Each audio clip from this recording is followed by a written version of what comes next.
سلام، كي دايرين؟ لاباس عليكم؟ اش اخباركم؟ كنتمنىكم تكونوا كلكم بخير وعلى خير. مرحبا بكم في قناتي، قناه رشيده مولاة السر، ومرحبا بكم معايا في فيديو جديد اللي غادي نعاودوا فيه على الجريمه اللي ترتكبت في حق الشاب انور العثماني، اللي الاغلبيه دابا ديال المغاربه راها في روسهم وواصلهم الخبار. كنتمنى من جميع الاخوان والاخوات اللي فاتحين قنوات في مواصل التواصل الاجتماعي، سواء تكون القناه ديالهم صغيره ولا كبيره، متفعله ولا ما متفعلاش، ما يتجاهلوش هذا الموضوع وكلهم يهضروا على ولدنا انوار باش ما يتهضمش ليه الحق ديالو، وباش تبان الحقيقه الكامله وراء المقتل ديالو والغموض اللي كيحيط بهذه القضيه. انوار الله يرحمه كان ولد مدينه العرائش، كان كيسكن تما هو والعائله ديالو. والديه من الناس ديال التعليم، يعني قاريين وواعيين. كان انوار هو البكر ديالهم، يعني هو الكبير في خوته. استقر في طنجة باش يكمل الدراسه ديالو في المدرسه الوطنيه للتجاره والتسيير. كرا واحد الدار قريبه من حي مسنانه، ما كان كاري معاه حتى شي واحد، يعني انوار كان ساكن بوحده، ولكن كانوا كيجيو عنده صحابو بزاف. منين كانوا كيتجمعوا كيديروا دي فيديو دي فلوغ، كيلوحوهم في وسائل التواصل الاجتماعي، بالخصوص في تيك توك وانستغرام. انوار الله يرحمه كان دائما كينشر الحياه ديالو اليوميه، سواء بوحدو سواء مع صحابو، الكليكه ديالو. المشاهدات كانوا طالعين عنده بزاف، والمتتبعين كانوا عنده كتارين. المهم كان تيك توكر مشهور. صوروا واحد الفيديو الاولاني ديالو وصل حتى ل 50 مليون مشاهده، وكان كيتوشي فلوس صحيحه من الاشهارات اللي كان كيدير، خصوصا المنتوجات ديال الرياضه ومن اللايفات اللي كان كيدير في التيك توك. كما قلنا كان انوار واحد الشاب رياضي تبارك الله، كان صحيح البنيه. هذا الشيء كله كان كيبان في الفيديوهات اللي كان كيشارك مع الناس في وسائل التواصل الاجتماعي. كان دائما كيشجع غير على الرياضه، كان وليد نقي، ما عمرو شجع على المخدرات ولا على الكارو ولا على شي حاجه اللي كتضر بالصحه. كان مربي ومخلق،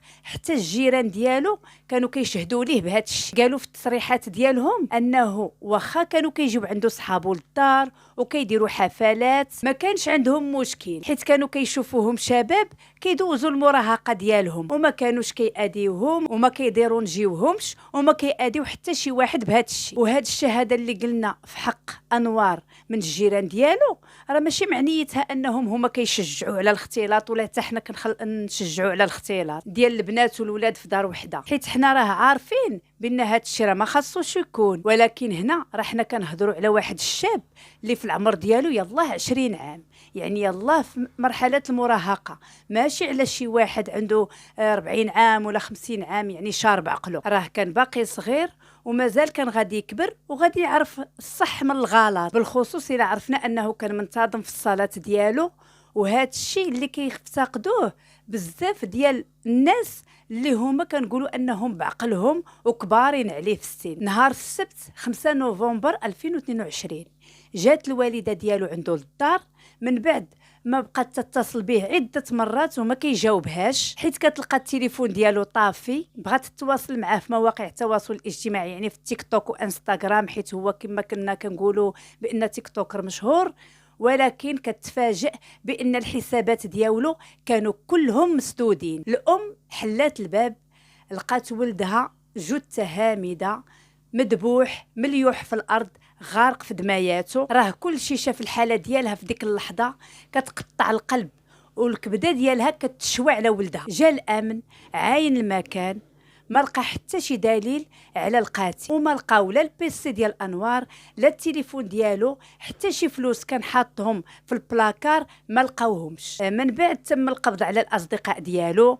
وتم الاستجواب ديالهم، وتم كذلك التحفظ على البيسيات ديالهم والتليفونات ديالهم باش يراقبوهم، ولكن ما لقاو حتى شي دليل على ان شي واحد فيهم هو القاتل. وباش تعرفوا ان الروح عزيزه عند الله، الامن ديالنا اكتشف المجرم بواحد الطريقه خطيره. واخا ما لقاوش التليفون ديال انوار اللي غيقدروا يجبدوا منه النوامر اللي اتصلوا به اخر مره واللي اتصل بهم حتى هو اخر مره، خداو النمره ديال انوار وداوها لشركه الاتصالات اللي جبدات لهم النمره ديال اخر اتصال بين انوار وواحد البنت اللي في العمر ديالها 17 عام. مشاو نيشان لعندها المارتيل، مشاو ليها نيشان، غير بداو كيستجوبوها اعترفت لهم بان هي اللي قتلت انوار. في التحقيقات الاوليه قالت بانها كانت كتهضر مع انوار غير عبر مواقع التواصل الاجتماعي لمده 4 شهور، ونهار الجمعه اللي غادي توقع فيه الجريمه كانت اول مره كتجي فيه لعندو من مارتيل لطنجه باش يتشاوفوا. قالت بانهم تلاقاو في واحد القهوه، من بعد عرض عليها للدار لان قال لها غادي نديروا واحد الحفله انا والاصدقاء ديالي، وغادي نديروا دي فيديو يعني فيديوهات وغادي نرميوهم في التيك توك. وافقات ومشات معاه للدار. منين دخلوا خلاها كتصاوب الغداء اللي هو عباره على سباكيتي، ومشى هو يصلي الجمعه. منين رجع من الصلاه لقاها مازال كتصاوب الغداء في الكوزينه. قالت لك بغى يتحرش بها وهي ما خلاتوش. منين ما بغاش يبعد منها قالت لك هزات واحد الموس ديال الخضره وضرباتو به الكرشو وهي تهرب جهه الباب. هو ناض واخا مضروب الكرشو تبعها لجهه الباب. منين شدات عاوتاني الموس وضرباتو العنقو 2 ديال الضربات حتى طاح في الارض، ولكن هما لقاو بانه مضروب حتى في رجليه وفي ظهره. منين شافت حوايجها مجلخين بالدم رجعات للدار وبدلات حوايجها، خدات التليفون وخدات البيسي وخدات حتى الفلوس اللي كانوا في البلاكار وحتى الاداه باش قتلات. شدات الكار ومشات نيشان عند خالها في مارتيل اللي تستر على الجريمه وعاونها باش تخلص من التليفون والبيسي ومن الاداه ديال الجريمه. ولكن البوليس اعثر عليهم في الاخر. الجريمه وقعت ما بين 6 و7 ديال العشيه، ولكن مع 12 ديال الليل كانوا الحسابات ديال انوار في تيك توك وانستغرام كانوا كلهم مسوحين. البوليس دابا راه كيحاول بالمساعده ديال شركه التيك توك وانستغرام واليوتيوب انه يرجع الحسابات ديال انوار باش ان شاء الله تبان الحقيقه الكامله وراء هذه الجريمه. وهنا كيتطرح التساؤل، واش هاد البنت اللي يلاه في العمر ديالها 17 عام اللي حتى لا كارت ناسيونال ما عندهاش، يعني مجهوله الهويه، مجهوله البصمات، واخا يلقاو البصمات ديالها في الدار عند انوار ما غاديش يعرفوها، حتى من صحاب انوار ما كيعرفوهاش لانهم قالوا في التحقيقات بانهم عمر انوار ما عاود ليهم عليها. غادي تكون هي اللي قتلت المرحوم بوحديتها، او لا غادي تكون بالمساعده مع شي شخص اخر ولا اشخاص اخرين. ربما يكون ساعدها خالها